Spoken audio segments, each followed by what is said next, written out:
Hello, everybody. Hello. Welcome to Don't Whistle at Night. We are broadcasting live on the United Public Radio Network, 107.7 FM in New Orleans. I'm your host, Don Yazzie. With me, my co host, Darren Yazzie, There you go. and our guest of honor right here, our team member, Mr. Lecedric Willie, aka Mr. Lee, our gifted member. And Mr. Lee, say what's up to everybody. How's it going, everyone? How's it going, Don and Darren? Well, it's been a minute since we had you back on. It's good to have you back. Man, I had to re-listen to the whole conversation we had last time. So That's good. it's Oh good to yeah, have you back. heck Yeah. yeah. Let's start off right here with the. Oh yeah, sorry. What were you gonna say, Lee? Go for it, bro. Oh no, just had to write down notes and everything, so I know what to tell you guys. Heck yeah! Can't wait to get this show started right here already. Right here, Javon Koshel 24/7. Hey, early, let's go. Yeah, Yep. sorry, bro. Yep. Would have started earlier, but we're dealing with technical difficulties. I'm glad you stuck around. Z Sun Dragon, no sound. Oh, Yeah, we yeah, had that for yeah. the intro. So Oh man, yeah, we're dealing with StreamYard is really messing up. It's really messing up. This is our studio is running off of that software StreamYard, and it's a pain. Oh yeah, here we are, man. Sorry, it took me a while to try to get everything going. I lost everything. I'm like, oh my goodness. AZ Lyman 47. What's up, AZ? What's up, Don Darren? Beautiful night here in San Diego. Feels like spring here. mm, Oh yeah, man, I bet. yep. That means it's gonna be a hot spring and a hot summer here. Yep. Sheesh. Z-Sun Dragon. Hi Don. Hi Darren. Hi Lee. How's it Hey, going? what's up? Z-Sun Dragon. Sydney Ganado Negro. Yeah. Y51. Hello. What's up, Sydney? Z-Sun Dragon. Okay. Well, hey, thank you for saying hello to everyone. Z-Sun Dragon. Dreamweaver. Hi guys. What's up, Dreamweaver? Great name, by the way. Great name. Najoni Yeja. I made it. Good evening. Hey, Najoni what's up? Chishi. I mean, Najoni Yeja. It's the Chishi one right there. Sally Fourth alone. Hi. What's up, Sally? Right here, Najoni Yeja. Double D's and Chishi lips. Oh, there we go. Right there. Glad to see you guys made it here. It's awesome, and Darren and I love doing this, and we do this to reach like-minded people, and that's how we met Lee. It's through this podcast. Amazing people, and hopefully we get to work really soon with the stars aligned, God willing, Lord willing. All that. We'll all work together and make some great content for everyone to enjoy. So, Darren, do you have anything you want to say before we start off? Well, the holidays are right there. Try not to panic. Don't worry about Christmas that much. It's just another day. People seem to take it a bit too much. So you know, calm down and sit down and listen to some stories with us. The best thing you can do is just do your best to relax. And Merry Christmas and Feliz Navidad, I guess you would say. So, and Nice. thanks, Yep. thanks to Lee, man. It's nice having you back again. We're gonna go a little bit deeper on the stories you have. Hello, Polar Nights. Good morning. Um, yeah. Like real quick before we start off, like what Darren was saying, everybody, it's another day, but please work safe. There's always accidents that go on in the job site, because we're all blue collar workers here. There's always job accidents and people, losing their lives when they're going home. Accident on the road. Drive safe as well. Don't rush home. Make it home in one piece for you listeners out there. Because a lot of us on the Navajo Nation, from the Navajo Nation, we had to leave the reservation to work. So make sure everyone drives safe out there and be thoughtful of the road and who you share it with, and be careful. That's all I have to say on that. Thanks for reminding us on that, Darren. Oh, Mr. Lee, we shall give you the mic. Well, I had to write down my notes, so I came up with some possible Bigfoot stories and possible Dogman sighting that I seen, Hmm. and of course some Skinwalkers and some stories that were passed down to me. Ooh, all right. So Go ahead. I guess I'll tell you what the Bigfoot story. yeah. Yeah, This yeah. Whichever you happened. want to unpack first. Don't Yeah, matter. this happened like about maybe 6 years ago. Yeah, about 6 years ago it happened, and I was at my ex-in-laws house, and we were having Ooh, a dinner, and it was like about 9, 10 o'clock in the evening, and the dogs just started going crazy outside. And usually when we hear that, I don't really bother, or don't tend to look outside or anything. But for some reason, something told me to go outside. So I got my flashlight and I went outside. I was looking around. I didn't really see anything until I looked up on top of the hill, and then there's a big cedar tree that's up there, and I see eyes, like two glowing eyes, standing above it. And that tree is about maybe, I don't know, about 6, 7 feet tall, and it was just standing above it, just looking at us. And I was just looking at it, like thinking, what can that be? Like, that's too tall for anything normal. I wasn't thinking about Bigfoot or anything. So me being who I am, I started walking towards it. And as I was moving closer to it, it was starting to move down the hill. But it wasn't moving along the hill. It would creep behind the hill, and it'll pop up in a random spot again. And then eventually it got to the point where we kind of met towards the bottom of the hill. We were like maybe about 20, 30 feet apart from each other. And it was looking in between the branches of a tree. oh, And seeing it on top of the hill, it looked different than the way it was on the bottom of the hill, because the eyes looked like it was spread apart more. And if I would have to guess, the eyes were probably about maybe 3 to 4 inches apart. So it had to be something big. And it turned around and it walked away, and you can hear some like heavy footsteps, but I just kind of left it alone, because after I saw that, I kind of got freaked out by and I just turned around and went back, and I told everybody there was nothing, just so they won't get scared. And then give or take a couple of days or something like that, I was I woke up in the middle of the night, went to the restroom, and then I was walking back, and they have this big tree in the back of the house, and there's a window right there. And I just happened to walk next to that window, and I just caught a glimpse of something big standing next to the window. And then I turned around and I looked back at it, and then I could still see it, but you couldn't really tell it was there. But you can tell from the outside, like it was a full moon. You can see the light from the moon on the ground, the tree, but then there was just like a black figure standing right there. And then I walked closer to it, and it just seemed like it disappeared or something. And I thought I was just imagining it, because you know how the nighttime can play tricks on you. So I left it alone. Next morning I woke up, I looked back there, and you can tell there was like some disturbance on the ground where that window is. And mind you, this window is like about mm, 6.5 feet off the ground. So from where my perspective, where I seen it, I was looking at the shoulders. So that thing had to be about maybe 7 to 10 feet tall. Oh, But after that, I never seen anything after that.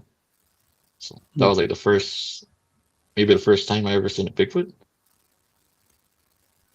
Well, being a well, peeping Tom, where huh? was this? Where That's was this cool. at again? Uh, in Red Rock, so Red south Rock. of Gallup. Yeah.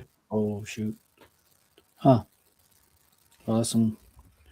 Did you ever go outside and see some footprints or see anything? Not when I was staying there, but they have told me when they were living in Pine Hill that there was there was Bigfoot tracks outside their house. They lived Wait, I you think said like Pine about Hill maybe again, too, 2 miles. right? Yeah, about 2 miles before the store. Wow. Yeah, dude, it's Pine Hill. It's a nice place. Don't get me wrong, I love that Yeah, place. But there's a lot of stuff that uh, during the night a lot of stuff can run around at night for sure. yep, So Oh yeah, yeah, I'm actually definitely. looking at doing a little bit of searching out there. Might get a hold of Raven Ranch and take a look at where she seen her portal and her Bigfoot out there in Candy Kitchen. So my you Oh, know did you see the Beth one she posted on Facebook like last month? mm, Um, where I think we are talking about little people with Thomas Seawood, yeah, and she had a picture that she'd been holding on to for a long time of a picture from her trail cam. It was aimed to the tree, and she got a picture of a little person with a bow and arrow, no, like looking wow, that side. And how it looked like those I think those Kachina dancers, like how their hair is like yeah, this, and hmm, then down here you can't really see, but right here you can see it's like really hairy. So it wow, looked like that. I'll ask her for that picture again.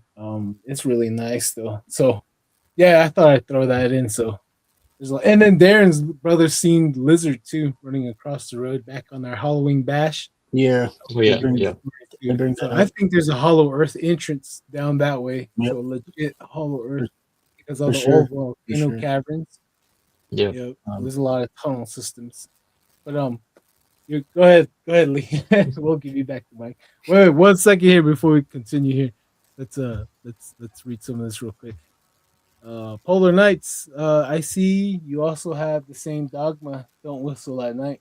Don't draw on the bad spirits. yeah, Oh yeah, all the way from Norway, North Norway, from wow.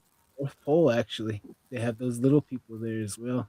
Definitely would like to hear some of your stories, Polar Nights. Crazy Coyote, here we go. Yes, sir, Crazy.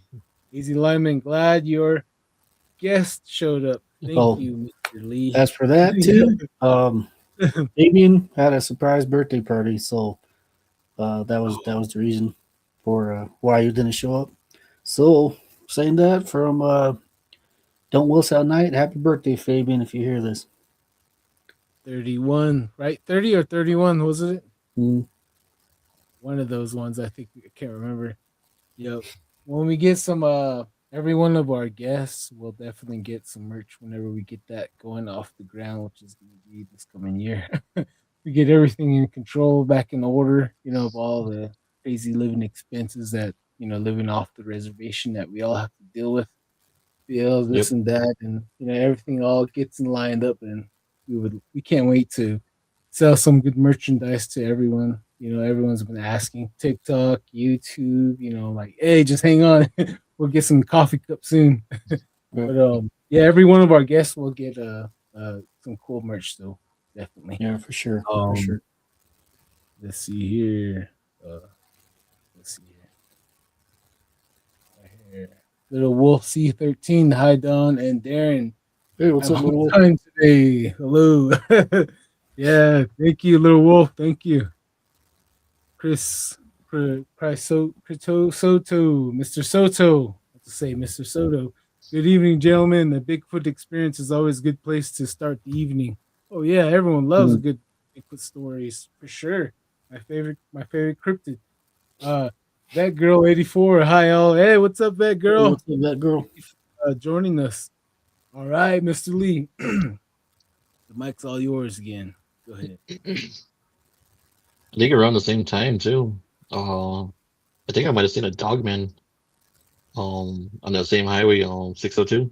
So heading Mm, out south of Gallup. But huh? it was right before you get to that Continental Divide, that electric company. Yeah. And he's Oh, oh, damn, go that's ahead. just right there. That's just right on the outside. Not really on the outside, huh? The Yeah. Continental. Wow. Okay.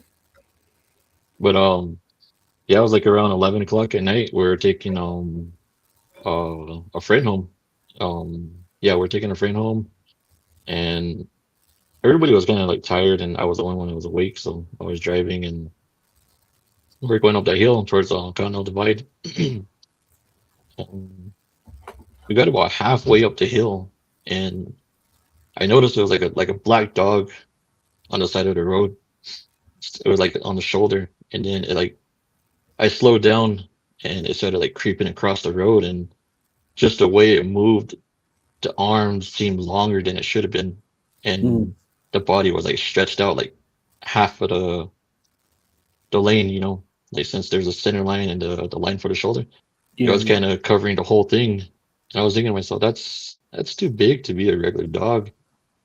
And then I looked at my ex at the time. I looked at her, and then she looked back at me, and then she's like, "Did you see that?"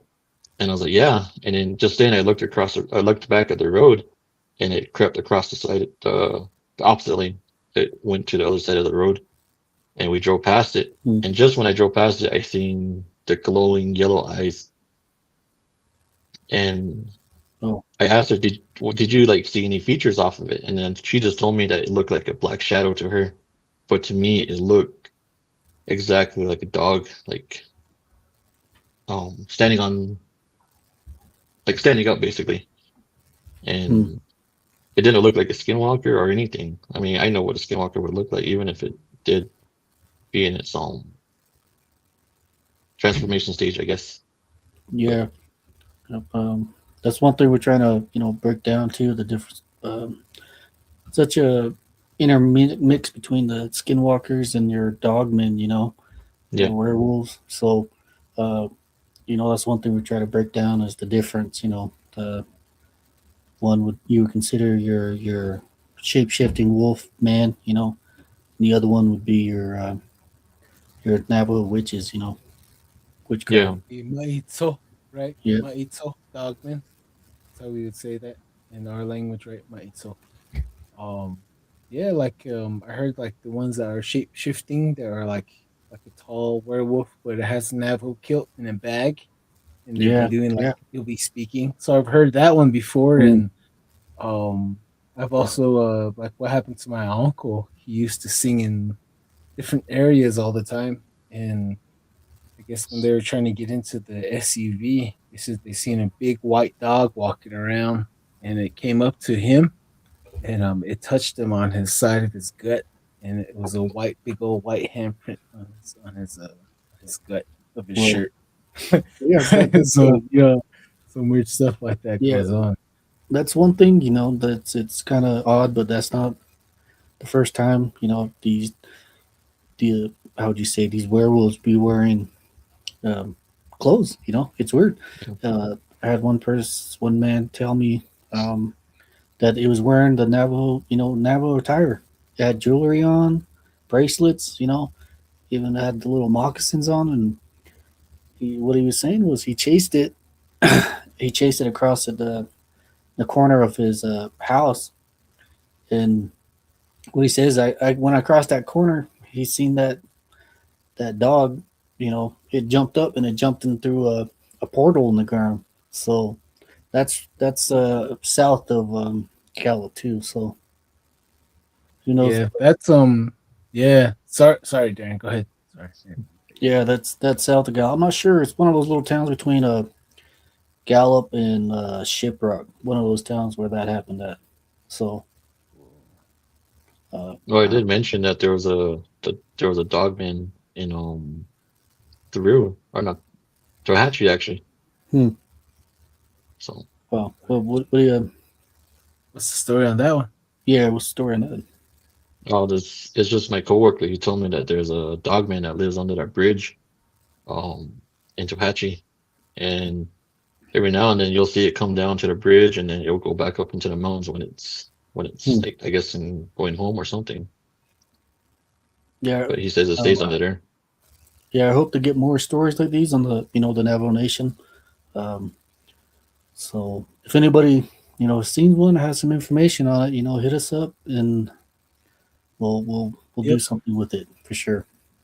Yep. You can look for us Facebook group, Don't Whistle at Night Podcast, and then Don't Whistle at Night at gmail.com, or right here down here at the bottom, information at don'twhistleatnight.com. And fill out the contact information to get a hold of us.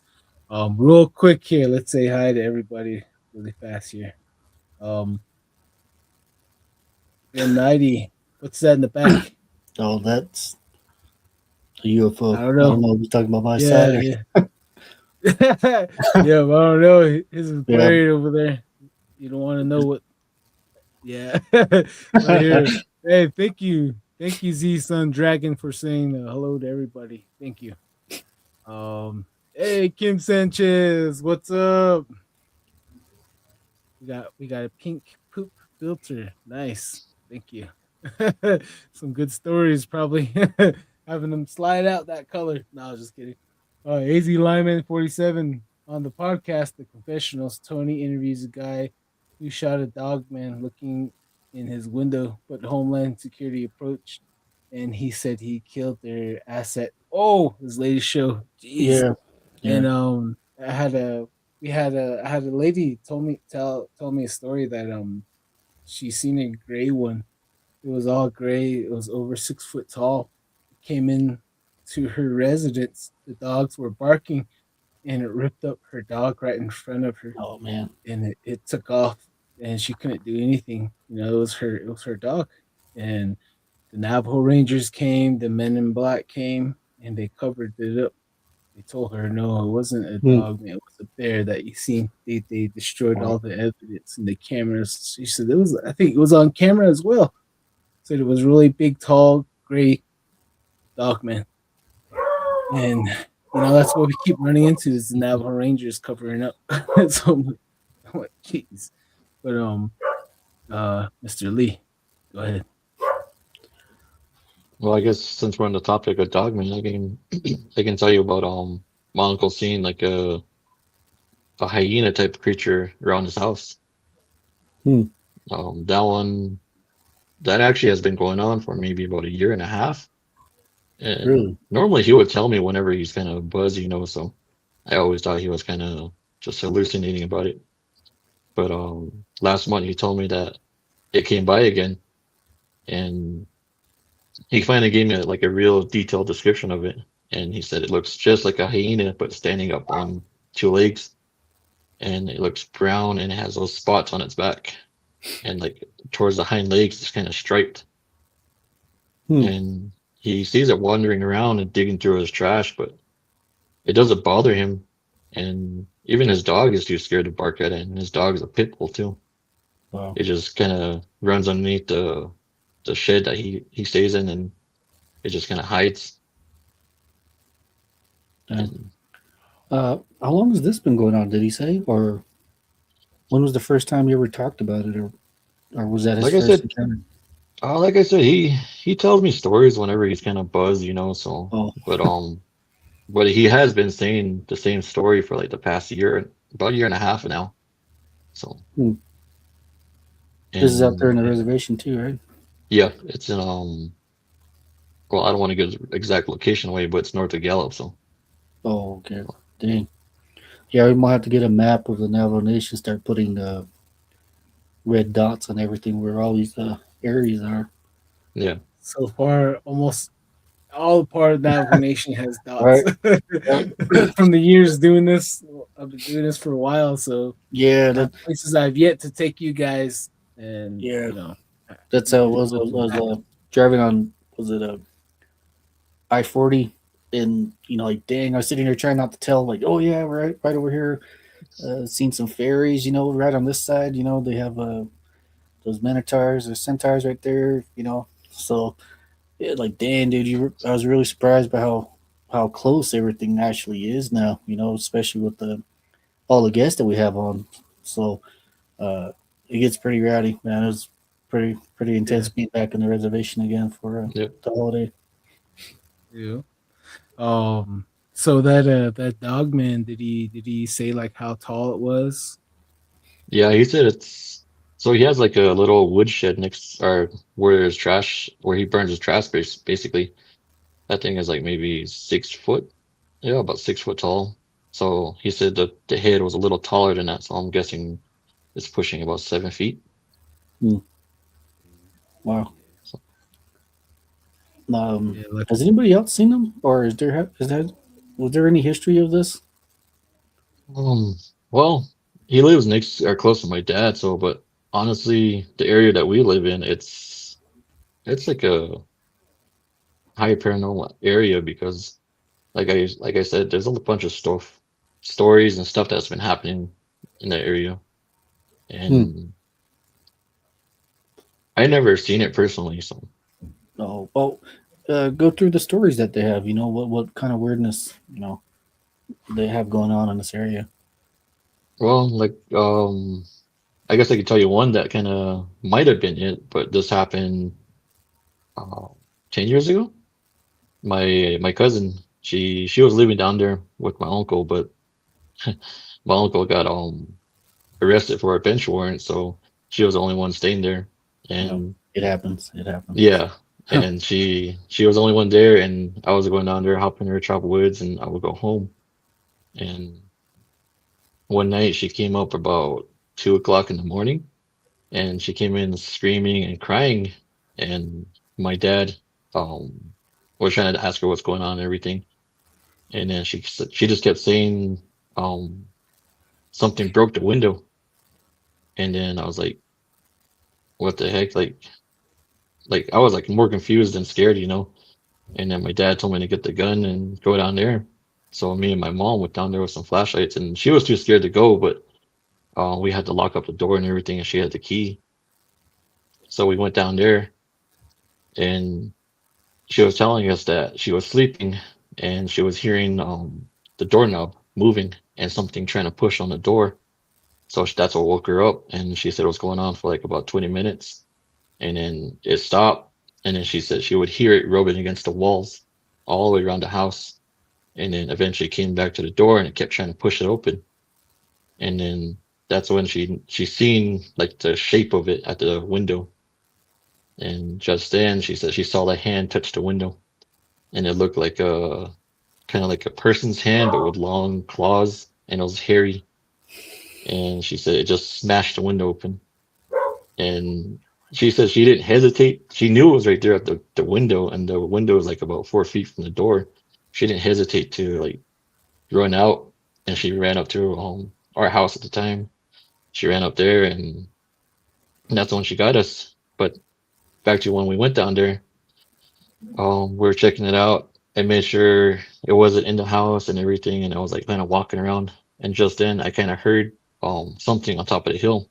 So I shined the flashlight up there, and I just saw a glimpse of something go behind a tree, and it like was like you're walking along the backside of that hill, but you can hear the rocks rolling around from where it was running it. And then, of course, I took a couple of shots up there, and nothing. It Hmm. didn't howl, it didn't make any noise or anything. And after that, that thing stopped coming by until I guess just recently. Oh wow. So, they'll take a pause. Like my uncle, I don't know. He says it's the Skinwalker, but I think it's a Bigfoot that tried coming in. He got it with his rifle. 10 years, it didn't come by, and finally, um, I'll send you guys a picture on the group chat of the tracks we found. Right when we Hmm. were finishing our documentary, um, we looked down. I was telling my producer there's a cave down there. They always go down that way. They come from the east side. They come from the south side, north side. They all go down to this cave right here. I was describing that to him, and I was like, he comes right here, and I was taking him where he was going, and sure enough, there's tracks going 6 foot. There's a right track, and then 6 foot the left track, and it's a perfect line. It's like Wow. this. It's like a model, like how they're walking a runway perfectly. So I was like, oh man. So we got a picture of that, and I don't think it's gonna be in the documentary. But I'll share that with you guys in the group chat. Pretty cool. It had its feet's broken up, so that's how you would tell Bigfoot track compared to a fake one where it's like side by side. Hmm. And you know, Darren, you have any questions you want to ask Lee? No, no, not right now. Got the dogs barking, so I'm kind of just Yeah, guessing the can house. can So. You know what Right happens. here. Yeah. Kim was like, "Hey, someone's dog's barking." I'm like, I don't know. I didn't hear anything. Yeah. But I all apologize. right, Mr. Apologize for Lee. that. Oh, that's So, all good. uh, So, Mr. do you guys Lee. see lights in Oh, yeah. this? You Oh, guys see lights in the sky or anything like that? I know back at the house too. Every once in a while, you'll get a door rattle. Late at night, everybody's quiet and sleeping. You would sit there and just hear that the door kind of the door handle move around, dude. So uh, right now we do have cameras up. Um, so whatever it is, hopefully we catch it, and if we do, we'll probably most likely share it with you guys. So uh, right now, thinking about getting a camera for the truck too. So especially with these grid side sightings, it's always a good thing to have backup. So oh yeah. Sony digital recorder too. Go to there, Best Buy, get that. Just push replay, leave it out. Get a laptop, or you can go through with some earphones and you can listen to it. It's a really great tool to have. That's mm, how we got some skinwalkers speaking around Kaibito one time. There's a lady well, and two dudes. You can hear distinct voices. Creepy. was it just Some creepy was that things just that out I in the middle won't of nowhere share. too, or Huh? was that just out What in the was that? middle of nowhere too? You just set a recorder down? Out outside of my father in law's in Kaibito, I slept in the van and I showed up really late. There was a Sasquatch yelling around the community, and I showed up last year during the summer or two. Like last year during the summer, I showed up and I just left the Sony recorder recording, and I was trying to stay awake, and I fell asleep within minutes. When I fell asleep, there was wood knocking, and then there was voices around the van as I was snoring. You can hear an old lady and two male speaking outside. They're whispering. You can't really hear what they're Uh, saying. So it just sent sent a lot of the creepy vibes up my spine. I was like, oh man, this whole time I was snoring away. But yeah. Lee, go ahead, take us into your next story. I don't know if it's a Bigfoot or the same creature, the Dogman or the hyena creature, but um back in 2004, um we lost 10 sheep. They were Oh, they were killed and stacked up in the corner of the corral, and there was 10 of them that were killed and 16 of them that were injured, like their their hide pulled off and scratches along their face and everything, even bite marks on their legs. hmm. And the story about that was that my mom went outside to grab my dad's thermos from his truck because he was getting ready for work and he was getting ready to take off. So as she went outside, she noticed that the dogs were barking up at the sheep corral. So she kind of went inside. She just told him that I'm gonna go check on the sheep, and she grabbed her light and she walked up there. And we had this little house for the hay and where we would put the little lambs at when they were born in the winter. And she didn't see the sheep stacked up because of that. And as she walked up to the corral, she shined a light and she seen like a brown animal jump out from the back of the corral. And she didn't see how big it was. She just saw the brown flash and it took off up the hill. And then that's when she seen all the sheep piled up in the corner.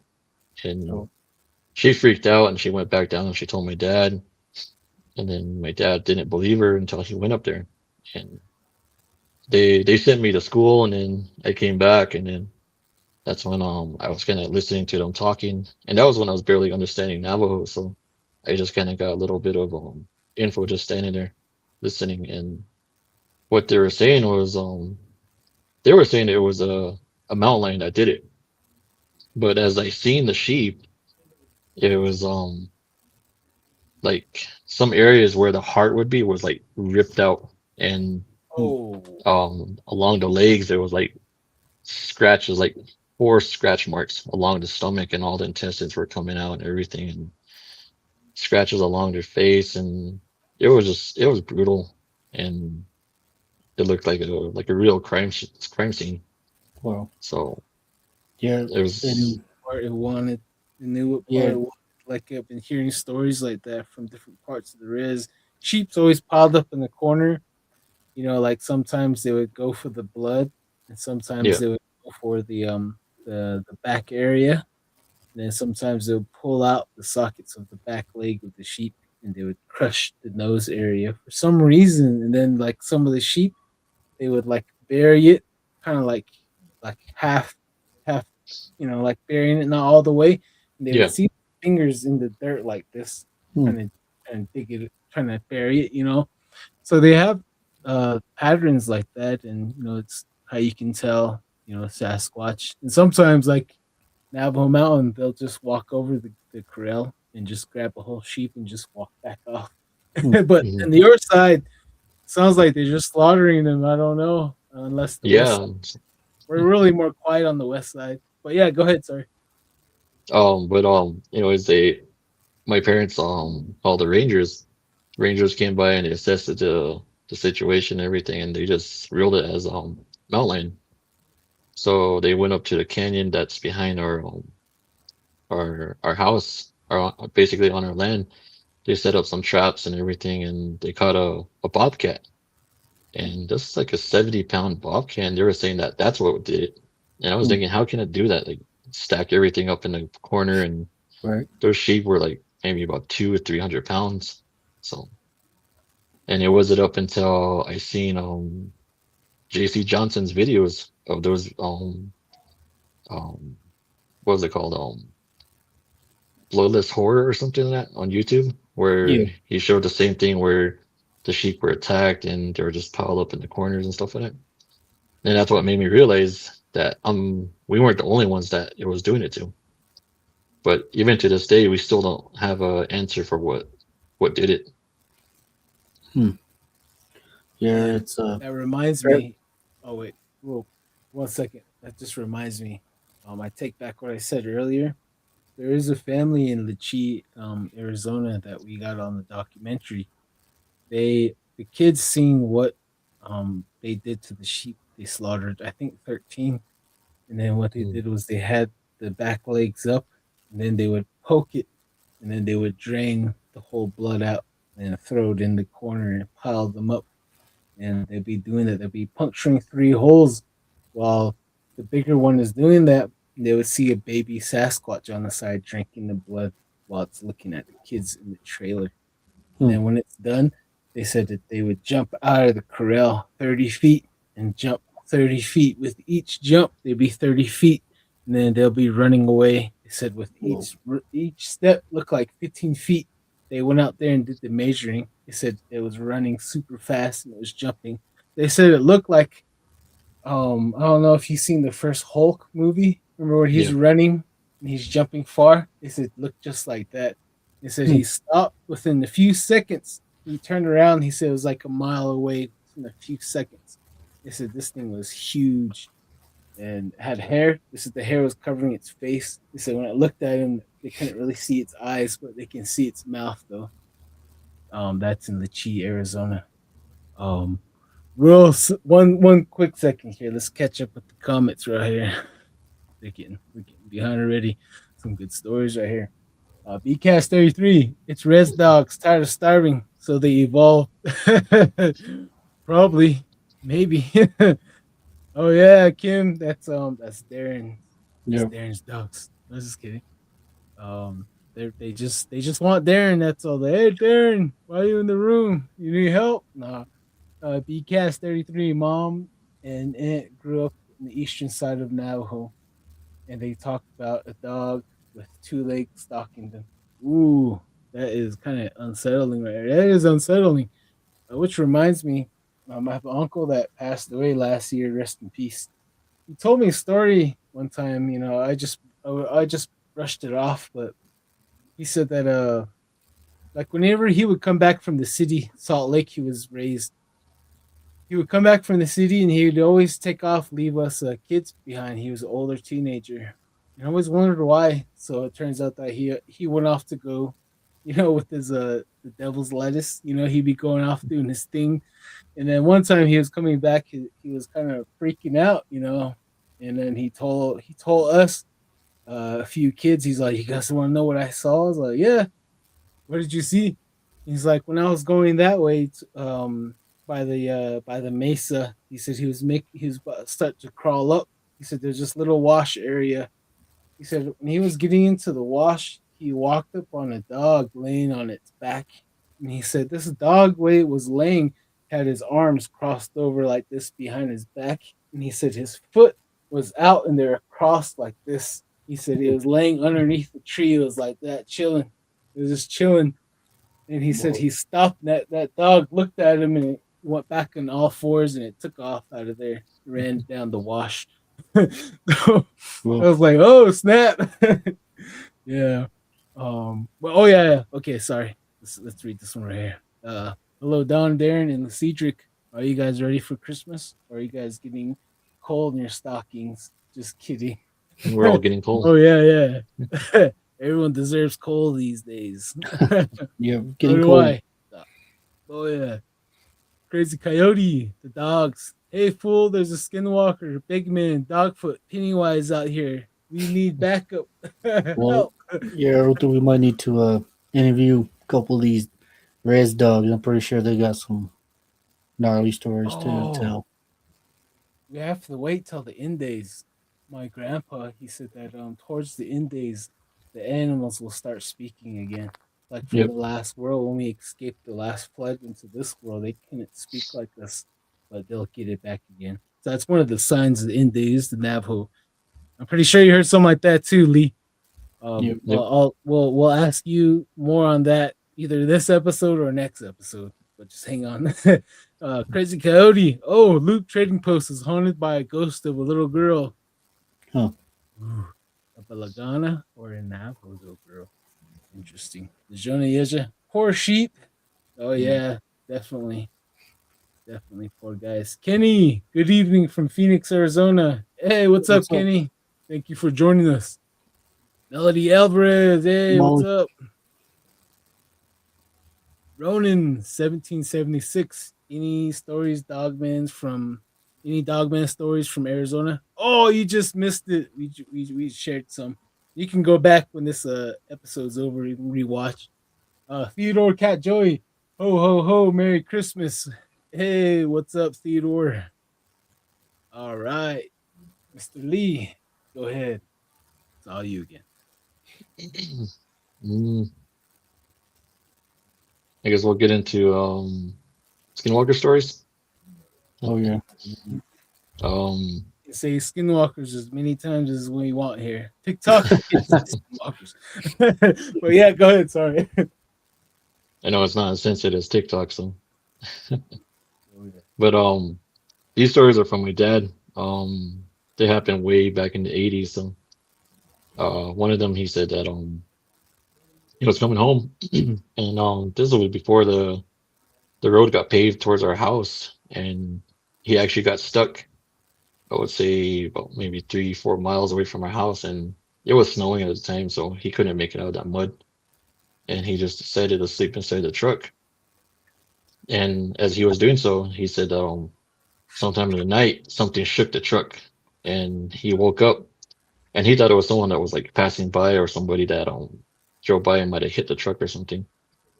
And he woke up and he was looking around, and he didn't see anything. And he said he was ready to go to sleep again. And just then he opened his eyes and he looked at the driver's side window and he seen what looked like a coyote standing up. And then he said it turned sideways and he saw the pelt hanging down and he saw the face and it was just painted black, but then there was like yellow lines right here on his face. Hmm. And he said it was trying to open the door on him. And then just then he said he kicked the door and it freaked out because he didn't think anybody was in there, I'm assuming. So once he kicked the door, it kind of jumped back and it was just like kind of looking at him. And then he said that he yelled at it. He said in Navajo, but excuse me. he told it to leave him alone. He said Excuse me. bless Oh. you. And then he said that Talking about me. Go ahead. Sorry. it's probably Sancho. But he said that it kind of just looked at him and kind of like just backed up. and it went to the other side where his head was. So it went to the passenger side. And my dad said he sat up in the middle and he was just kind of looking at it. And he said he started the truck up and he made it seem like he was like about to take off or something, but that thing was just kind of like sitting there and just like watching him. Since he slid off towards the side of the road, he was sitting on the side of the hill. And about 20, 30 minutes or something like that, it just wandered off. But then he said he tried to get out of the mud, and then eventually he got out and he made it home. But then that night the dogs were going crazy when he got home, so he was saying that it probably followed him home. And then I think about the same time too, about maybe a couple months later, he was dropping off one of his friends at home, and he lives past from where we live. And of course, again they got stuck. But then there was three of them this time, and then they were digging the mud out and everything. And he said that he finally got traction, so he was leaving, and then he had to slow down again for his buddies to get back in the truck. And then all three of them were sitting in the truck and they were driving. And then just then something jumped on the back of the truck where the tailgate is. Something jumped on there, and he stepped on the brake, and the brake like lit it up. And he said it was the same thing. There was a person painted black, and it had a coyote pelt hanging from his head, and it was just like jumping on his truck, rocking it back and forth. And his buddies were buzzing.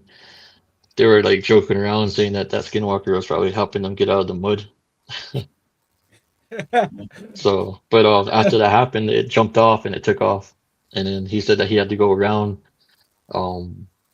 towards Church Rock area to come home because he didn't want to go through there again because you never know if it was waiting for him again. But those are a couple of stories that he told me about. Oh man! Oh, this is the first time I heard black paint. You know, most of the time it's white paint, usually covered with white paint. Black, that's that's a different one. That's the second time I heard a black one. Right. For me is I heard a black one with white or black with yellow, and then some of them were like yellow with red, with designs and symbols.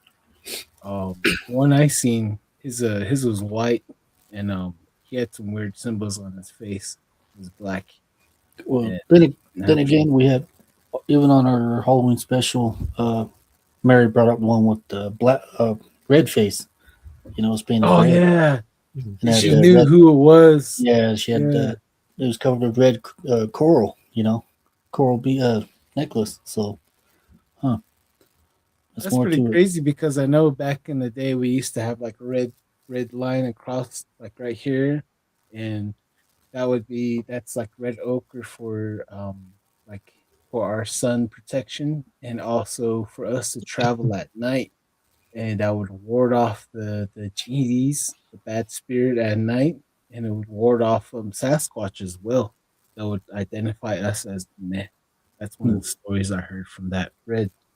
But that's when she told that story, I was like, "What? I never heard of that before." But we have a quick question. Hey, thank you, Najoni.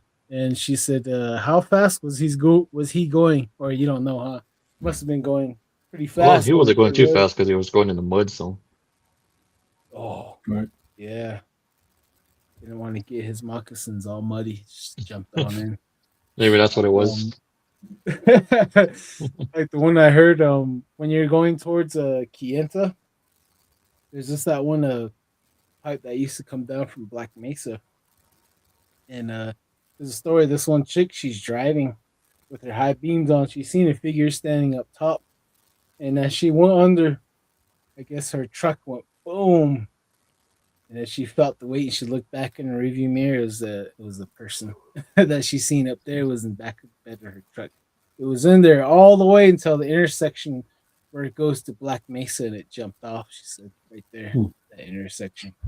So there used to be a lot of scary stories like that tied to there. But yeah, go ahead, Mr. Lee. Something similar like that happened to my mom actually too. There was when I was born. What she told me was that my dad gave her some money to go into Gallup to get some groceries, and he was at home with me, and she was coming back, and there's this little bridge you have to cross when you're going back up towards our house, and along that bridge there's like a kind of like a, I guess you would say, a small mountain, and she was driving next to it. As soon as she passed the bridge, she was driving next to it, and she said something jumped on top of the car, and she was driving one of those old Trans Ams, you know, with the T top, with the window on top. And it was she looked up and she said she saw somebody standing, or not standing, but holding onto the roof of the vehicle, and she said it was wearing like a long black trench coat and just had like a cowboy hat on. And then she stepped on it, and she said she was driving about maybe 30, 40 miles, and it was still holding on until she stepped on the brake, and it slid off, but then it didn't slide off in front of her. It slid off to the side. And then she said she hurried up and took off after that. And then she got home and she told my dad about it. And then my dad told her, okay, from now on, I'm not going to let you drive no more at night because something similar might happen to her. And it wasn't until she watched that movie, Jeepers Creepers. And she said it looked just like that, just a figure way with it was with the trench coat and the cap, that round cap. She said it just looked like that. And to this day, she thinks it's Jeepers Creepers that jumped on top of her car. Whoa. I believe so too. I've been stories like that off of TikTok from multiple people seeing Jeepers Creepers, even down to being at a cornfield and disguising itself as a scarecrow and trying to take the kids and the grandparents. And they had to have cedar, and they had to have an arrowhead to ward it off, and it was laughing at them when they're trying to pray, and it was walking around the hogan. The craziest stories from this guest that I'm going to bring on next year on that Jeepers Creepers, and Darren has heard of that Jeepers Creepers stories as well. And I don't know, it could be the hat man, you know, the trench coat and the cowboy hat, or it could be that Jeepers Creepers guy. And then there's a gargoyle type being too that's flying around, and their feet has like it's sharp claws, and where the ankles are, it has like a talon. That's what the descriptions are of that creature. But yeah, go ahead. Sorry. And then I forgot to mention earlier, but when Darren was talking about lights in the sky, um one time me and my ex were going out to my dad's house, and it was like around 11 o'clock at night, and we were driving, and it was like no moonlight or nothing, and I just happened to look up, and there was this little area. It kind of narrows into a canyon, and I saw like flashing lights. I thought it was a police car out in the distance, and as we got closer, it wasn't. It was a flashing red or blue. It was more flashing like a greenish yellow and white color, and it was like kind of circular. And then it was, I would say, like about maybe the size of a semi truck, I would say. And it was just like floating maybe about a 200-300 feet off the ground, and then within like a split second it just shot up in the air. And then we both looked at each other like, is that what we just seen, you know? Like, we were so confused of what it was. And I got up to my dad's house, and then we told him about it and everything, and my mom actually told me a story about when she was little. She was home alone with her grandma at the time, out towards Metmore area, so west of Gallup. And she said that there was the same thing, same kind of description that I gave her. It was right above their house, and it was just kind of floating. And they thought it was like an airplane or something, but there was no noise. It was just like hovering above their house, moving house to house. And she said that it went on for like a good 5 to 10 minutes, and it disappeared again. And then the next day on the radio station, they were saying that it was like a weather balloon that was up in the air, but then people around in the area, the neighbors and everything, they were saying that it wasn't a weather balloon. They actually saw that thing too. So Yeah, these lights in the skies, man. It's kind of strange that people don't report so much stuff with lights in the sky. Everybody goes outside and sees stuff. Even yesterday I was out there in Flagstaff, and I noticed the a bright star, and it kept on going. Just like it was just blinking. Go on and then go off. And it's like, as far as I've been on this earth, I never really stars. I never seen stars do that. So yeah, I actually took a recording of it. It's just right there in the middle of Flagstaff too. So uh, that's for what it is. Who knows, man? Who knows? That's where the holy people landed as well on that Flagstaff Mountains. Hmm. They landed.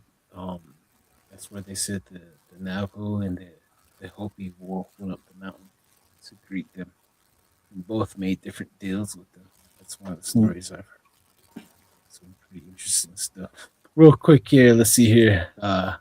Carla Washington, 3069. Have you guys heard of rare metals? Yeah, yeah, outside of Tuba. Like one story, my wife's aunt told me she lives in Tuba, and she told me the story. She's going to going to Navajo Mountain, and it was around 11 o'clock at night. She got past Rare Meadows, right when she was escaping out of those housing areas where it used to be. She said she seen a big old wolf get onto the road. She said it was a big wolf, and what was weird about it was giving off a whole bunch of light. She said it looked like a cartoon. She said there Hmm. was this anime character cartoon of a big wolf that was like really bright. She said it looked mystical, and it looked towards her, and it continued on its way. It jumped over the fence, and it was continue its way to Hopi land. And Oh, she's like, "That's a skinwalker." She's like, "That was no wolf. That was no mystical creature out of an anime." Because her grandkids are into anime.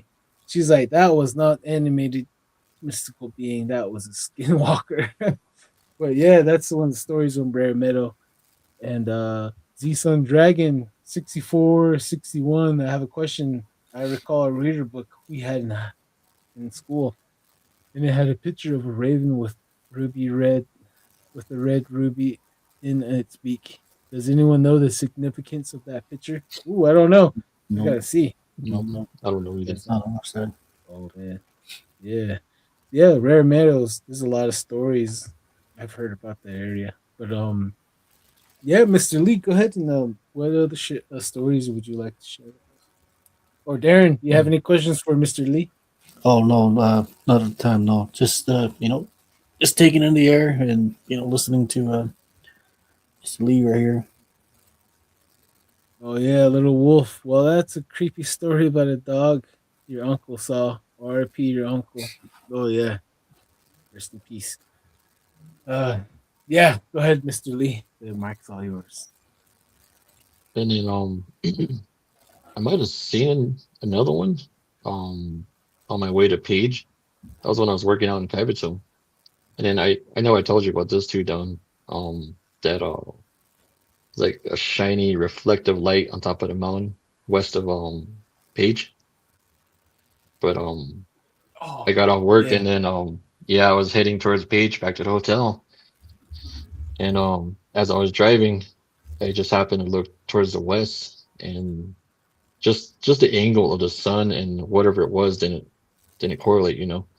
But I can't even like describe how big that thing was, but it was shining bright like a reflective, like the way you would use a mirror in the sun, and it was like shining towards the east towards us. And I know I wasn't the only one because the driver in front of me kept looking towards the west too. And as we got closer to Page, you know how it kind of straightens out going west just before you hit that gas station coming into Page from Kyberton. But you can still see it right there. And then all of a sudden it's just like turning off a flashlight. It just went off. Hmm. And even to this day, I don't know what it was. And I haven't heard any stories about it yet, but I know I'm pretty sure Don, you have. Yeah, we Oh did yeah. have a guest. We did have a guest on before. And they talked about Seen lights in the sky too outside the Flagstaff or Page in that area too. Uh, so whatever's out there, it's out there. So They have a flight pattern that they stick to that you witness. What they always come out of the mountain, and Navajo Mountain that is, and they come out on the east side that faces towards Navajo Nation. They come out one of those caves. There's multiple caves. One's the Skinwalkers. I can say it on here. The one's the Skinwalker caves belongs to them, and the other one belongs to Sasquatch. Then there's another one that belongs to Spider Woman. So multiple cave entrances with the Hollow Earth accesses, like a lot of points on the southwest. I think Apache Land has the same thing too. And they come out of one of those caves in the east, and it goes down towards the east, and it makes it turn to the south, and it goes right over Inscription House. And when it gets towards the Crossroads gas station, it makes the turn to the west right there, and it goes over the highway, and it goes towards Kaibito. That right there, on its routine route, it came down and it abducted two individuals from two trailers that were separated that my wife and I witnessed.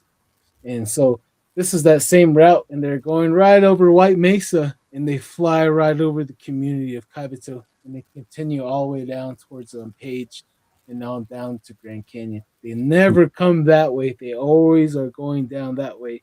And whenever they're going that way, you always see a government helicopter that's all blacked out that gives no light patterns. You just hear flying after it, tailing it every time.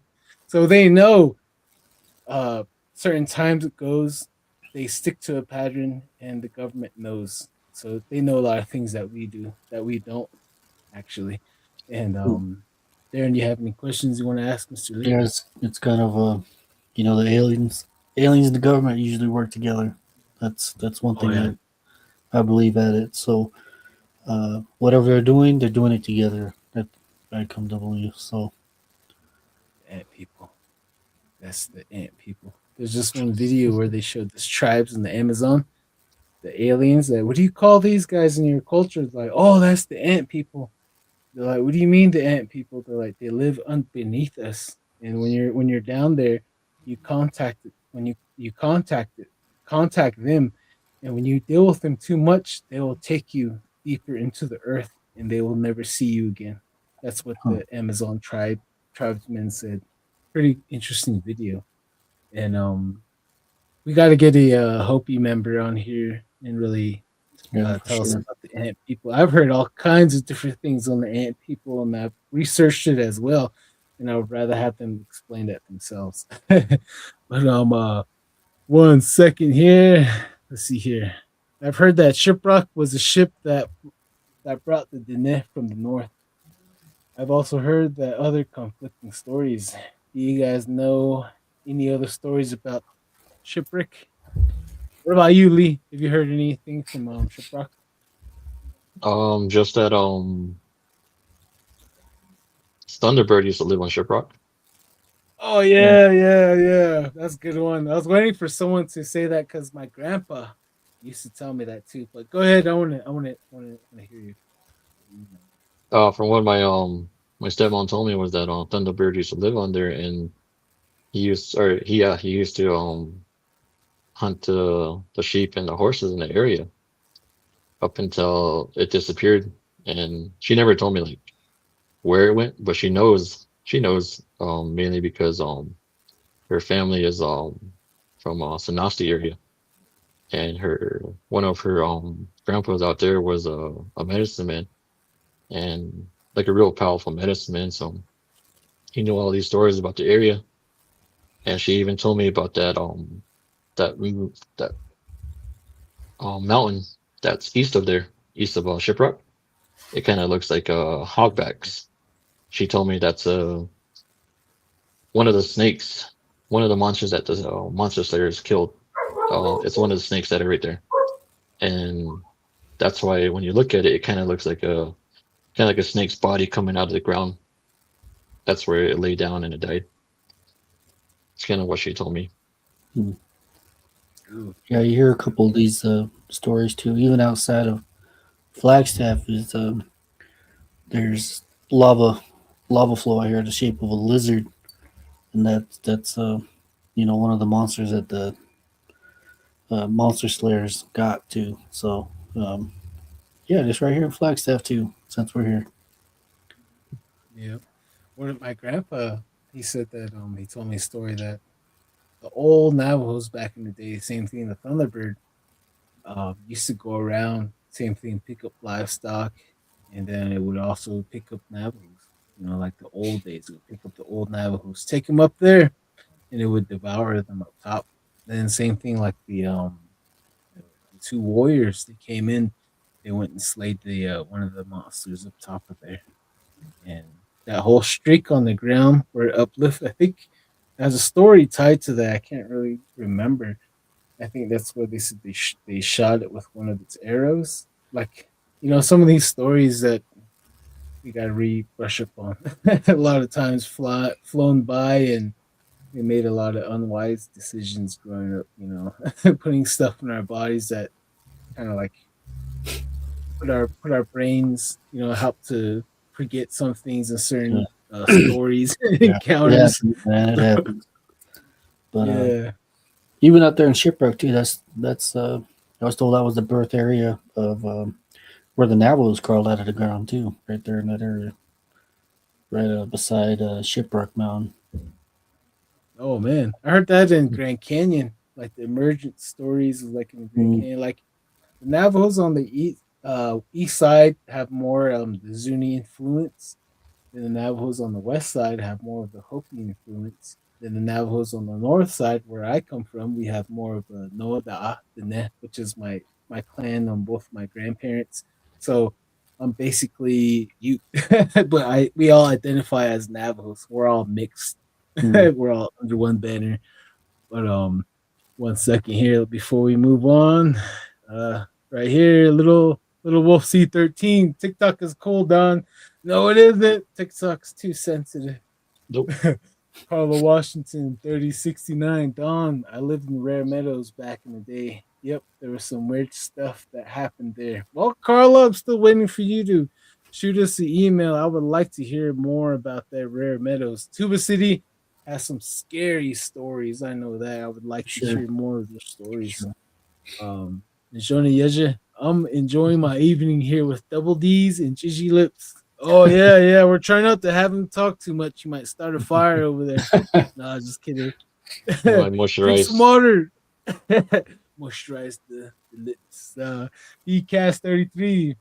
What do you guys know about Spider Woman? Oh man, I know a location where she's possibly currently at, but I need you, BCast, to come down here, human bait, to draw out the 5 foot giant spiders, and then we can go in while you run down the other tunnel.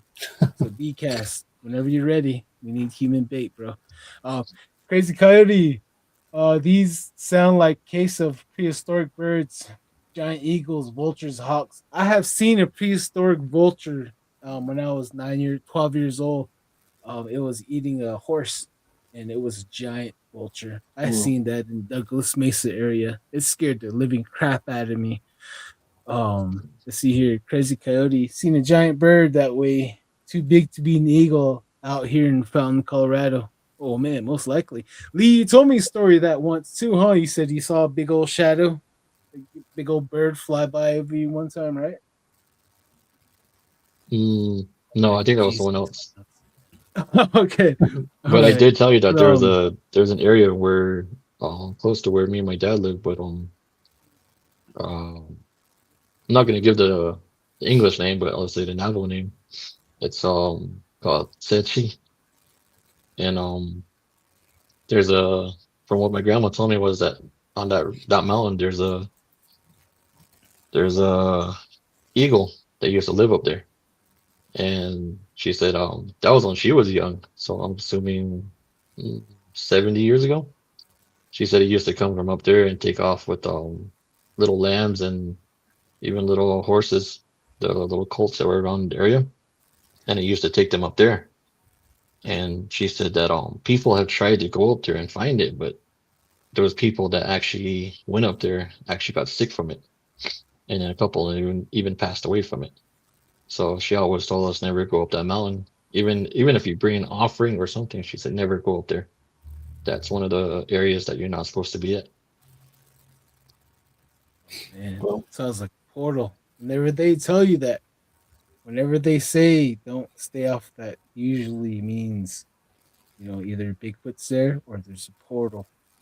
Like in oh, that's another story, but I'll let you. Yeah, usually probably there's a portal up there, and I wouldn't doubt it at all. Um, Yeah, but and then even there, that little spring that's close to my dad's house too. It's called Toast Bay, and there's a water serpent that lives in there. And the same grandma too. She said she was sheep herding right there when she was younger, and she said there was this old sheep that had trouble, so she would always have to follow it and like kind of make sure it finds its way back to the herd. But she left the herd up there at that spring, and they were drinking water, and then she said she finally managed to get that old sheep up to the top of the mountain and everything. And by the time she got there, she seen what looked like a giant snake come out of the water and pull one of the little goats in, and it pulled it into the water. And then she said she ran over there and she seen it dragging it to the back of the spring and pulling it underneath. And that's the same thing that my mom told me about when she was in that area too, when she was herding sheep. And she, for some reason, she went in that water and she slipped and she happened to slide underneath that little cavern that leads to the bottom. And while she was down there, she said that there was like something swimming in the water, and it looked like a giant snake, she said. And she happened to find her way up, and then she crawled out, and she said that she never went back there. And she would tell me the same thing. She would tell me never go over there. And then me and my cousins, we would always kind of sneak away from her when we were herding sheep when we were younger, and we would go over there, and we would be throwing water in there, or throwing rocks in the water. And there was this one time where we threw a big rock in there, and I noticed that there was something from where that little part that goes underneath into the caverns. There was something poking its head out from right there, and there was bubbles coming up from right there. Hmm. And then I noticed that, and I kind of remembered the warnings that my grandma and my mom gave me. So I told my cousins, "Let's go now." And then it's kind of a good thing because I don't know what it was. It might have been that snake, and we probably would have got taken or something. So yeah. Oh, man, that's Yeah. pretty cool though. Yeah, Sounds like it's what normal Reds kids would be doing. yeah, yeah, it's kind of an odd thought too. That most of these water out here in the reservation, even on our side, it's so dry that it seems like the water is even being protected. For water serpents, even Page out there too. So now we got some snakes. It's not. We had a couple of them talk about giant snakes like that too. So That's my pretty mom even insane. seen what she was saying is like a 12-foot rattlesnake. oh Oh Um, shoot. man, Oh, yeah, one time she was coming to the bus stop to pick me up, and she was taking the back road, and she said that she thought it was like a pipe laying across the road, and she got out of the truck and she started walking over there to pick it up and move it out of the way. But then she got like, I would say like 5 feet or so, and she heard like the rattle, like the from a rattlesnake, but it was really loud. She said it was like putting a rattle next to your head, like a baby rattle. It hmm. was putting it next to dang. your ear. And then she said she stepped back and she looked around. There was nothing near her, and she looked up at that pipe. And then she said she noticed that it was moving, and that's when she saw the diamonds on its back. And then she said she backed away to where the truck was parked. As it crossed, she said the size of the rattle was about maybe 4 or 5 inches long. Whoa. And she Ew. said it went into the bushes that were right there, and she seen it coiled up. And she said it looked like like a like a fireman hose, like the way they roll it up and stuff. Mm. And she said the head was the size of like a frying pan. And she said it was ready to strike at her, so she hurried up and jumped in the truck and she backed up. And then she took off and she never went on that road again for about a year or so. So That's disturbing. Really disturbing. When it comes to snakes and spiders, I'm like, nope. Now, Gonna getting stories of giant spiders and giant snakes, man.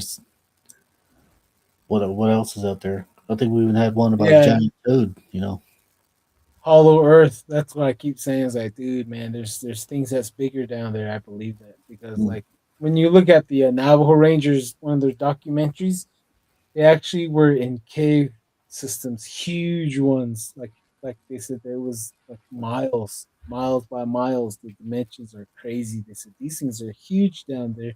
There's holes and tunnels underneath us. And they only discovered so much because it's so big, and they didn't have enough cave diving equipment to explore it, so they left it. So now they advise everyone on Navajo land, stay away from caves. Don't even go down there. Pretty good stuff. You guys take advantage. No, just kidding. They're gonna be blocking us. Let's see here. Kenny right here.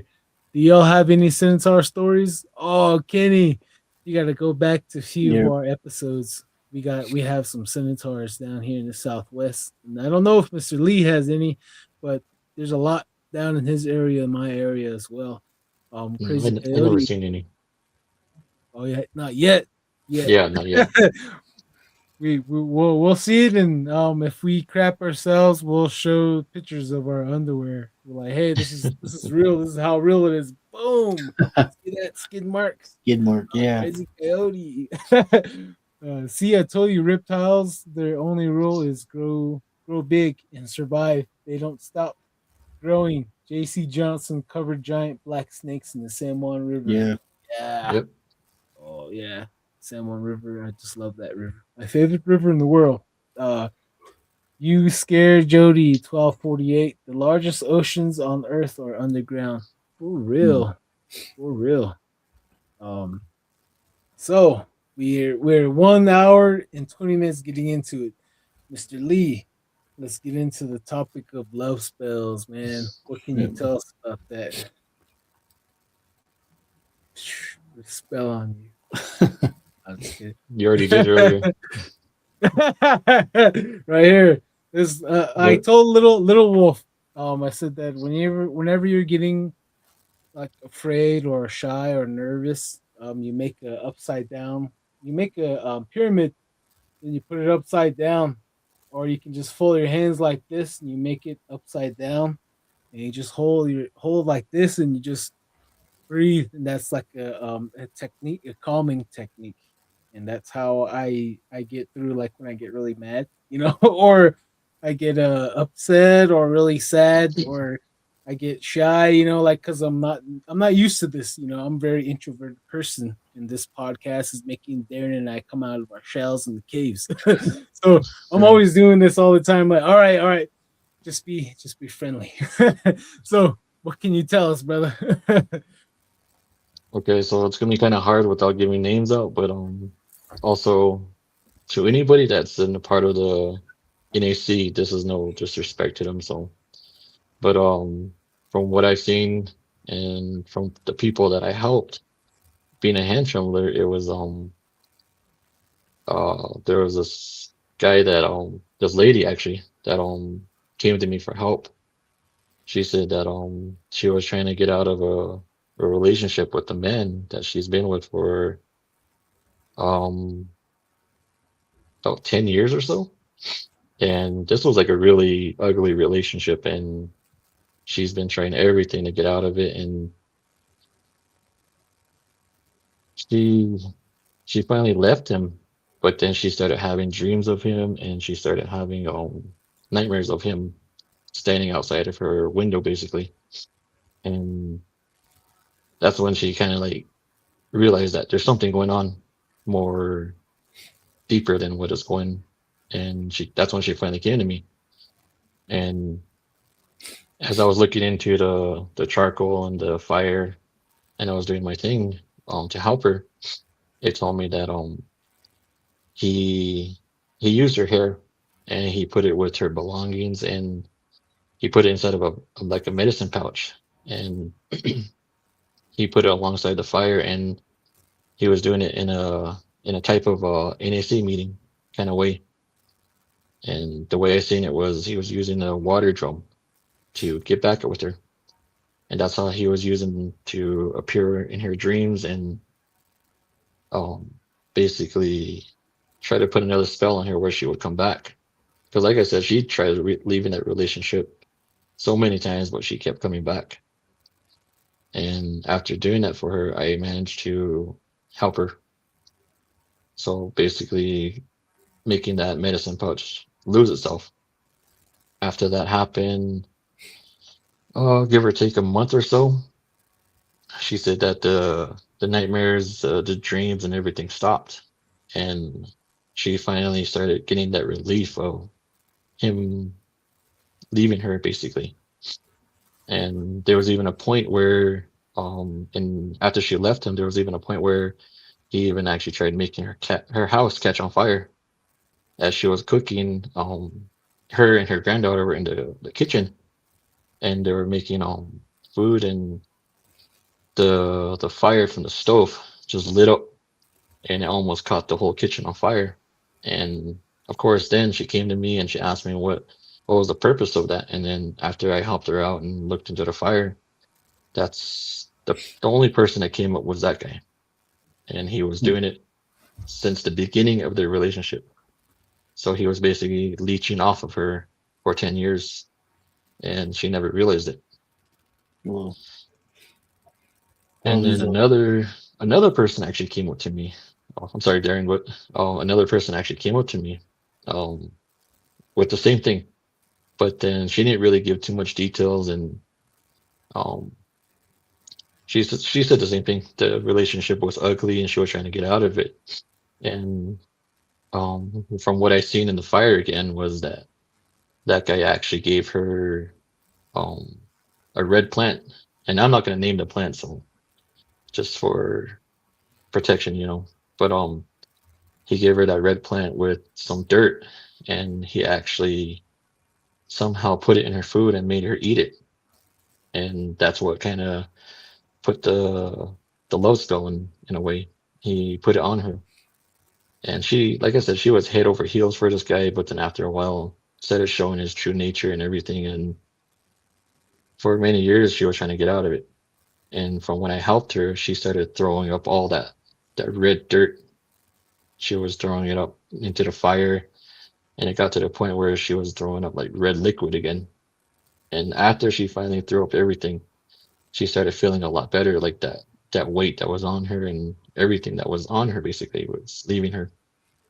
And then it got to the point where she was starting to see him in person at the window, standing at the window and watching her sleep. And even on the side of the road when she was driving in it, he would see her.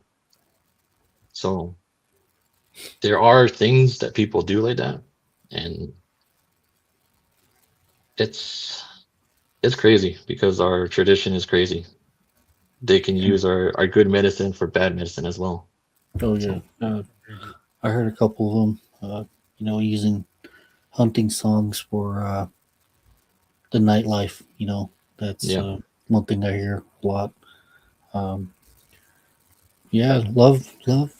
Makes you do weird stuff and even weirder stuff to try to keep it. Um, but this.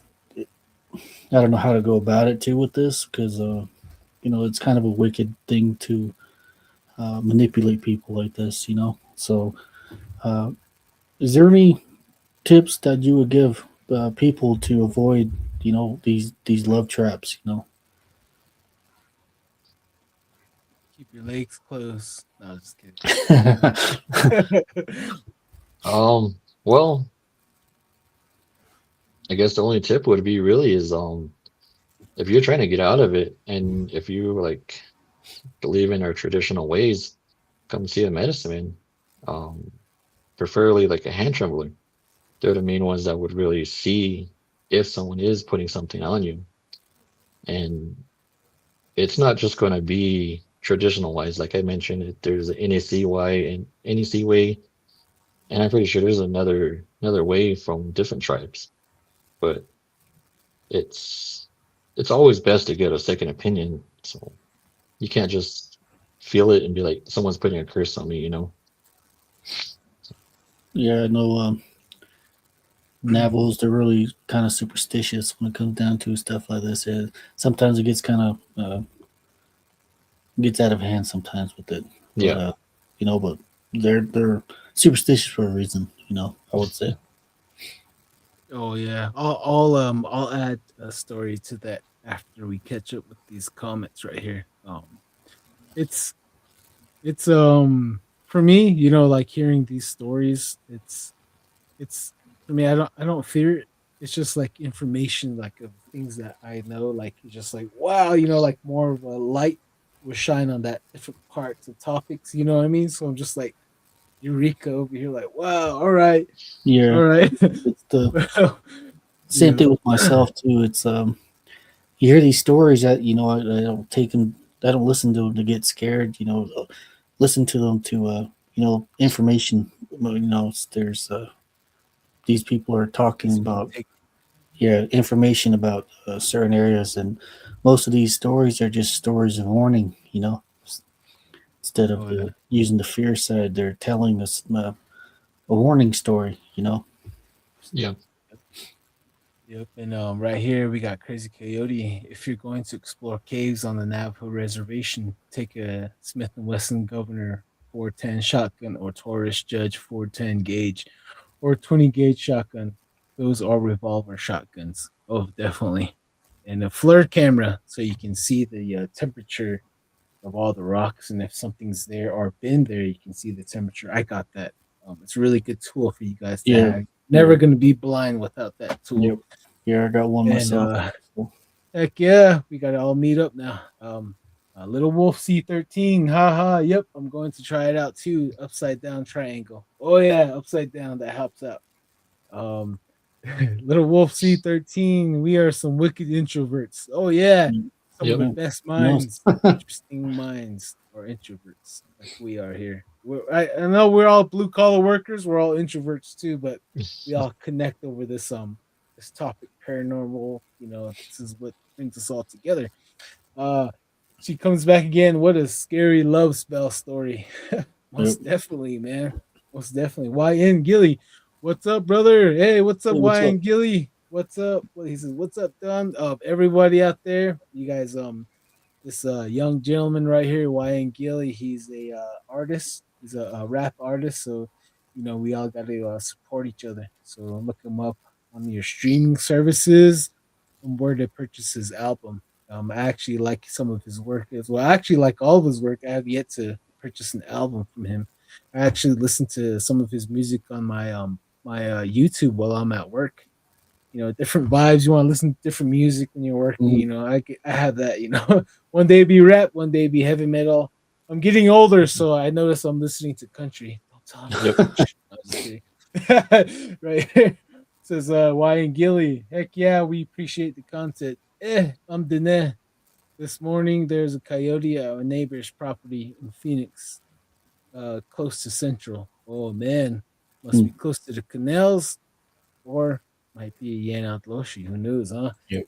Crazy Coyote 13. Japanese have a name for love sickness to the point of your psychosis. Yandere. Oh, man. Let's see here. YN Gilly. Yeah, PPA and codes all need to be followed. Thank you, brother. Oh, yeah, definitely. Najoni Yoja. Okay, back to Gigi Lips stories while he's here. Oh, yeah. Go ahead. What else you got for us, Gigi Lips, on the love spell? I can tell you about a story where my mom was actually witched by a skinwalker. No. This happened when she was younger, when she was a teenager. She was herding sheep at her grandma's house out towards out past Metmore actually. And she said she was down in this little canyon and there was a mesa to the west of her, and she's seeing this man standing up there, and she didn't really pay pay attention to him. But then what caught her attention was when he started walking, and all of a sudden he got down on all fours and he started running like a wolf, like a dog basically, and he ran behind the hill, and that's what scared her. So she said she hurried up and went home back to her grandma's house and chased the sheep back in the corral, and her grandma and her grandpa they said that they were going to a revival that night. So they said they were going to be back late, and they left all the kids behind, and my mom and her siblings, they were home alone. And then just when they were getting ready for bed, she said that the dogs just started going crazy and they started barking. And then she didn't really want to pay too much attention of it, and she didn't want to scare her siblings about it. So she was trying to get them in bed, and she noticed that at the front door, and the front door was like a homemade door that her grandpa made, and there was a little hole in the door. And as she was looking at it, she seen like a stick poking in and out of it. And she said that there was like a person chanting in Navajo in front of the door. And she said that stick kept going in and out, and she started hearing a rattle at the same time. And just then the whole door started moving, and that's what freaked her out, and it freaked her siblings out. And they all bunched up in the corner, and they were just watching it, that stick going in and out for a good 10 minutes or so. And then she said it stopped. Just when it stopped, the dog stopped barking too. So she said she slowly got up and she walked to the window, and the only street light that was there was from her neighbor's house. And as she looked out, she seen that same person that she seen on top of the hill running away on all fours, and it ran underneath the streetlight heading east. And about 30 minutes later, she said her grandparents came back, and they were like getting yelled at because they're wondering why they're still awake and everything. And I guess my mom told them what was going on. So her grandpa actually told her to calm down, and then he was like a medicine before he converted to Christianity. So he kind of just put some stuff on them and helped them out. And then she said that later on that night, she woke up and she needed the restroom, and she didn't want to go outside because of what she'd seen before that. But it got the best of her. So she went outside to the outhouse, and she came back. As soon as she touched the door, she said everything just went black. And she woke up the next morning from her grandma shaking her. And I guess when she fell, she hit her head on the stone that was right there. And she woke up with blood running down her face, and they were wondering what happened to her. So they called one of the henchmen's that lived nearby, and came by and did his thing and helped him out. And then they said that they know the person that's doing it, and they said that the person that is doing it is going to come over in a couple of days. And then that whole day nobody came by. The day after, nobody came by. And then there was this old couple that showed up a couple of days later, and their excuse was they were going to buy a sheep. And at the time, her grandpa and her grandma weren't selling any sheep. So, and everybody in the area knew that. But then those people came up asking to buy sheep. And then I guess her grandpa asked him, what was it for? And then they said they were going to do a kinlata. And then he said that you guys don't have no grandkids. Why are you guys going to do it? You guys live alone. Your family don't live near here. He said, why are you guys going to do it? And then they were trying to make him an excuse, saying that they're going to help out the people nearby. But then same thing. He said, those people are not doing it. If we knew, or if they were doing it, we would have known. And then he said, we're not going to sell your sheep. And then later on that week, that old man that lived there actually happened to get sick, like really sick. And he almost got to the point where he almost passed away. Mm-hmm. And then the same hamstrimmer came back and told him, did you guys find out who it was? And then the grandpa said, yeah, we found out who it was. and I guess told him what happened and everything. And then he's like, yeah. He's like, well, he's not going to bother you anymore. So from that day on, that person never came by. They never had any bad experiences or anything again. Yeah, fight Well, fire with fire sometimes, huh? Yep. Yep. Yeah, these curses that these witches do, it's very much real. And I have my father. He was a part of the Navajo Nation Police, and he also uh, had stuff happen to him like that. And actually, it wasn't him. It was actually him and like two other police officers in Tuba City. So, um, I can't express this enough, but this the magic, the witchcraft. It's very much real, and sadly, it's still being used, and it'll probably still continue to be used. So, um, even as kids, we were always warned, but be careful what you say, or who you offend. Uh, Yep. you never know. So, I'm still trying to get my father on for this too, have him tell his story like that. But yeah, yep. Yep. So since you've been doing this hand trembling, Lee, how many times did you have to defend yourself against them skinwalkers? Few times actually. There was one time where I helped a lady. Um, yeah, I helped a lady out and found out who was doing it for her. And later on that night after she left, later on that night after she left, something was actually banging on the walls of the house, and then you can hear like someone talking in Navajo, but you couldn't understand what they were saying. It was just more of like mumbling. But then after a few minutes, something jumped on top of the house and it was running around. And then after I looked up in the fire, I seen who it was, and it was that person that I found out that was doing it. And he actually came by to try to get back at me. But I did my protection when I was helping her out, so he couldn't really do anything, just try to scare me and my siblings at the time. So Hmm. Um, that fire. Um, they always used to tell us growing up, don't look into fire so much. It's gonna make you go crazy. And I always look into it, and I always see faces. You know, yep. some strange faces, but I never really told anybody.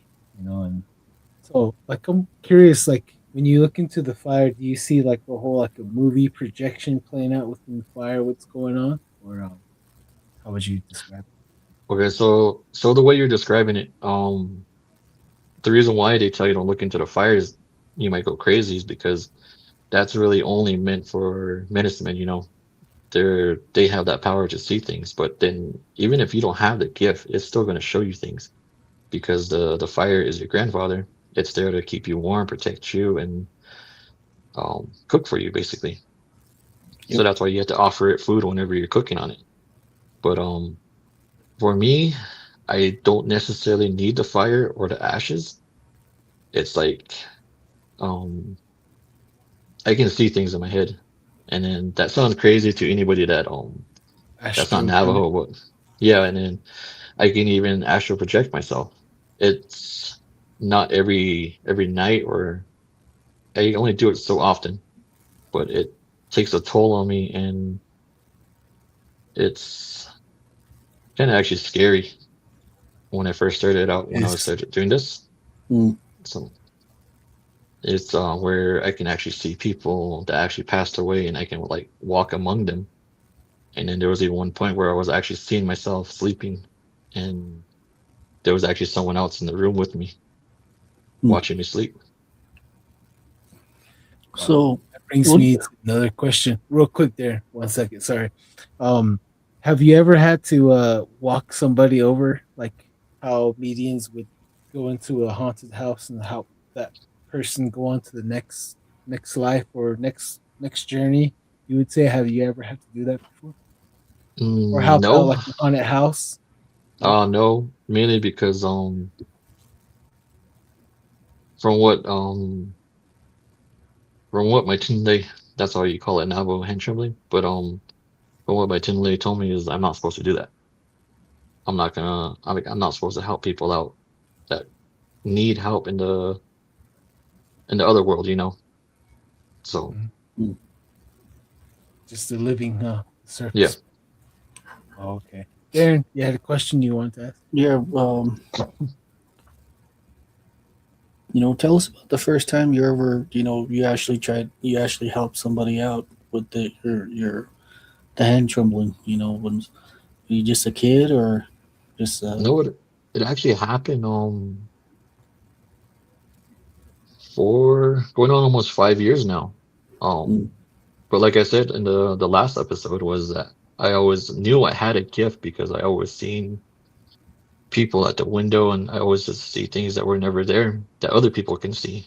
mm, But when I first started helping out people, it was actually kind of scary because I actually thought I was going crazy, hearing a voice in my head telling me what's wrong with this person and what's bothering them and even what they did in the past, you know. And it's it kind of opens your mind to everything. It's not just about Bigfoot, Dogman, and stuff like that, but it actually opens up your mind of who people really are and what they've done. And yeah. Oh, that's what actually happened the first time. That's cool, man. Is it something you just turn on and turn off, or is it just an every all day? Well, it's something I can do. Just it's just like breathing, you know. I can just do it like that. It's just if I'm walking around at Walmart, I would actually see who's the bad people in there. There's like one time where my arm started hurting and it was like telling me, watch out, watch out.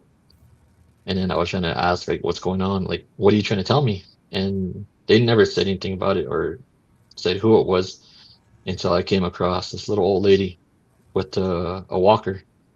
And then my arm just started hurting and my hands just started shaking, so I put it in my jacket pocket. And my girlfriend, she actually seen my arm shaking, so she kind of covered me up. And then she was like looking around, and that old lady was right there next to us, and she kind of seen that it was her, and she just looking at her with like from a person's point of view, it's just an old lady with a walker. But using my Tinley, it was you can actually see the paint on her with the skin and how she looks, and it's like showing me who she really is. And she at night when she puts everything on, the paint and everything, she's able to stand upright and basically run around like she's a teenager. Oh, So wow. and there's even like a certain smell that comes with it. When there are people that run around at night, it's not like a smell of death or anything. It's more of like a I guess like a wet dog smell, I guess to describe it. But it's like a certain type of smell that you can smell from them. Or like it smells like fat too. The fat of it too. Yeah, yeah. Fresh part. Yeah. No. Huh. But this smell, what do you think? This smell that comes off people, is it uh, something to do with portal jumping or anything like that? You know how they say like demonic entities usually come with a smell of sulfur or stuff like that. Is that how that works, or? Well, without trying to give too much information about it, I'm just giving enough information for the viewers to understand it. But it's kind of like one of our ceremonies, the blackening ceremonies, where you would have to put the fat from a sheep, mix it with the black ashes and put it on you. It's something similar to that. It's the body fat of the animal that they would put on with the blood. And anybody that has been blackened knows that that smell of the animal or the sheep fat is hard to get off. And the people that run around at night, you can smell it off of them. Like you were saying, that's like a type of animal fat. And that's the kind of smell that you're smelling off of them. So. That's pretty awesome right there. That's pretty Uh, Um, Don. oh, go ahead, Darren. Go Oh ahead. no, we couldn't hear you for a minute there.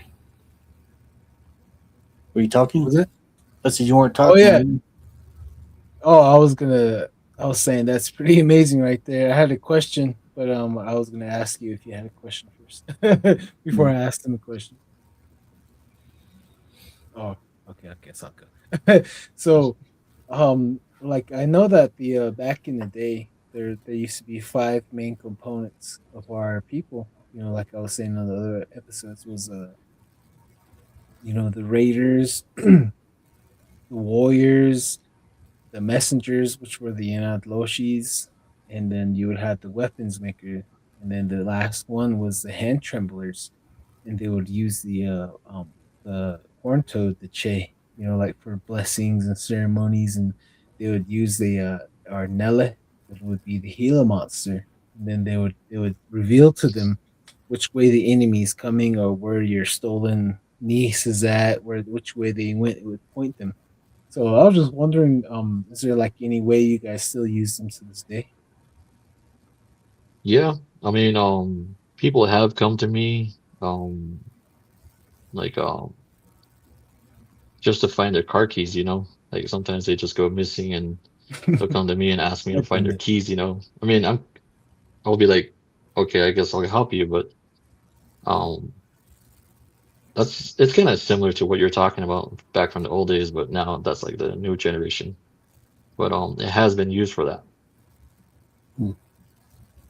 It's pretty cool.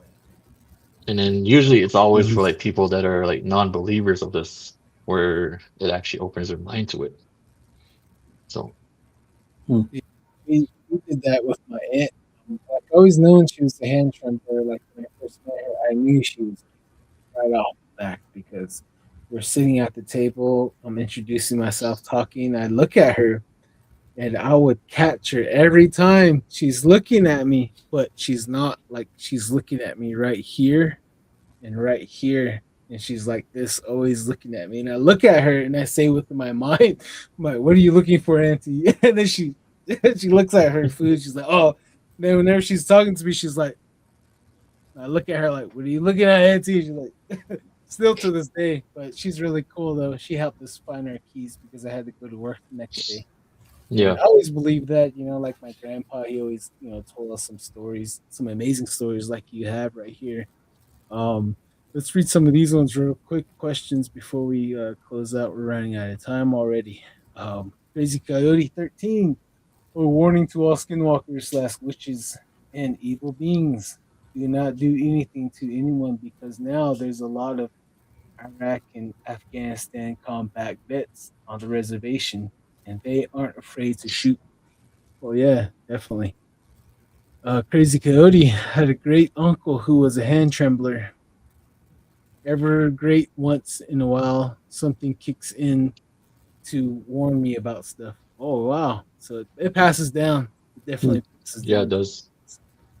And they said the gods, the Navajo gods, would know who you are through DNA too. They'll be know you belong to them as well.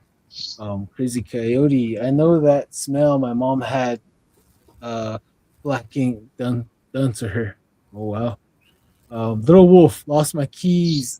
I lose my keys all the time. Once for a whole day, only to find them on my car somewhere. I know they weren't. Ooh, the little people. Ms. Joni Yeja, very awesome live tonight. Thank you for your live double D's and everything you do, Mr. Lee. Oh yeah. Thank you for helping us out, Mr. Hmm. Lee. Next generation hand trembler right here. Mr. Lee is also a part of our team. And eventually you'll see us come out with some content and maybe even some hard work documentary in the future where you would say, hey, which way they go, Lee? All right, go that way. Then Darren will go the other way just in case. But okay, look, oh, right here. Let's see here. YN Gilly, what kind of power do hand tremblers have, and how do they initiate it or picked?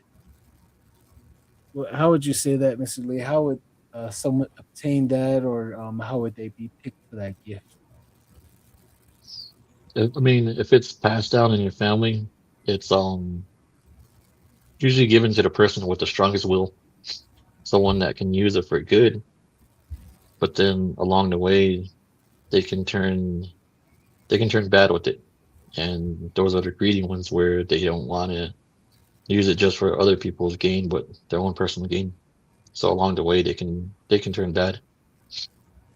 But another way is I guess asking for it. Um